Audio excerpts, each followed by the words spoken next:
তো সুলতান মাহমুদ গাজনবীর আমলে শাসন ব্যবস্থা ছিল, বুড়ি আয়েশা সরাসরি বলছে যে এখানে আয়েশা খুব বুজুর্গি দেখাও, খুব ইবাদত দেখাও, রাষ্ট্র পরিচালনা করো, আর তোমার ভাতিজা প্রতিদিন রাতে আয়েশা আমার মেয়েকে ধর্ষণ করে দিতেছে। তো সুলতান মাহমুদ গাজনবী বললেন ঠিক আছে যাও, আরেকবার যে সময় আসবে সাথে সাথে আমাকে সংবাদ দিবেন। যদি আমি রাতে ঘুমাই তো আমাকে ঘুমন্ত অবস্থা থেকে আমাকে জাগাবা, তাও আমাকে সাথে সাথে সংবাদ দিবেন। তৃতীয় দিন রাত্রে, 2 দিন পর তৃতীয় দিন রাত্রে ওই ছেলে, ওই যুবক যখন আবার আসছে, বুড়িমা দৌড়ায় সুলতান মাহমুদ গাজনবীর প্রাসাদে ঢুকে গেছেন। আর ঢুকে বললেন মাহমুদ ওঠো, ওই তোমার ভাতিজা আবার আসছে। সুলতান মাহমুদ গাজনবী উঠলেন, ওইটা নিজের তরবারিটা নিয়ে ওই বাড়িতে গেলেন। যা বাড়িতে ঢোকার আগেই বুড়িমাকে বললেন আমাকে ওই রুমটা দেখায় দেন। রুমটা দেখায় দিছে। বুড়িকে বললেন যে তুমি তোমার যে চেরাগ আছে বাতিটা নিভায় দাও। বাতি নিভায় দিস। তো সুলতান মাহমুদ গাজনবী ঢুকছেন, ঢুইকে হাত দিয়ে খুইজা ওই যুবকটাকে বের করছেন, বের করে মাথাটা সিলেক্ট করছেন আর একটা কোপ দিয়ে গর্দানটা ফেলাই দিয়েছেন, দিয়ে বললেন যে আমাকে দ্রুত পানি দাও। তো পানি দেওয়া হইল।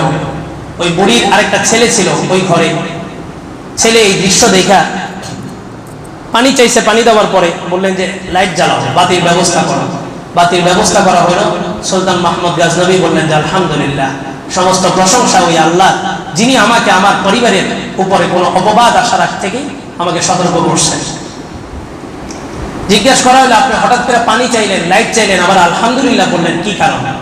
তো বলে যখন তুমি আমার দরবারে বিচার নিয়ে গেছ তখন থেকে আমি নিয়ত করছি এই যুবককে শেষ না করা পর্যন্ত আমি কোনো কিছু আহারও করবো না, পানাহারও করবো না। তো তখন থেকে আমি ক্ষুধার্ত। আর আমার ধারণা ছিল যে আমার ভাতিজা, কিন্তু এখন তার গর্দান নামানোর পরে দেখলাম এটা আমার ভাতিজা নয়, বরং সে আমার নাম ভাঙায় এই সমস্ত অপকর্মগুলো করে যাচ্ছে। এই জন্য আল্লাহর দরবারে শুকরিয়া আদায় করছে। আর লাইট নিভাই দিছি এই জন্য, যদি বাস্তবিক অর্থে আমার ভাতিজা হয় তা আমার ভাতিজার চেহারা দেখলে হয়তো আমি এই কাজটা করতে পারবো না। আর দ্বিতীয় কারণ ছিল এই লাইট জ্বালানো থাকলে আমি আসছি একটা বিচার করার জন্য, কিন্তু আমার বোনের ইজ্জত যেন নষ্ট না হয় সেজন্য আমি লাইটটা বন্ধ করে দিচ্ছি।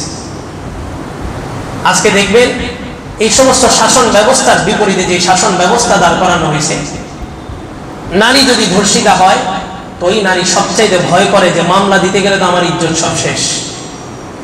কারণ ধর্ষণের সেঞ্চুরি পালন হয়, আর ধর্ষিতা নারী সে সামাজিক অবক্ষয়ের শিকার হইয়া গলায় ফাঁসি দেয়। এটা হচ্ছে আমাদের সমাজের চিত্র। যেই নারীটা ধর্ষণের শিকার হয়েছে এই নারীটা শেষ পর্যন্ত নিজের জীবনের উপর অতিষ্ঠ হইয়া সামাজিক মানুষের রোশনলে কইরা সে সর্বশেষ রাস্তা বাইসানে আত্মহত্যা। আর যে মানুষটা ধর্ষণ করে সে বুক ফুলে হাঁটে, নিজেকে নিজে পুরুষত্ব দাবি করে, পুরুষ দাবি করে, আবার সেই বিশ্ববিদ্যালয়ের মতো একটা জায়গায় যেখান থেকে আমাদের আগামী কর্ণধররা তৈরি হবে সেই সমস্ত জায়গায় সেঞ্চুরি পালন করে।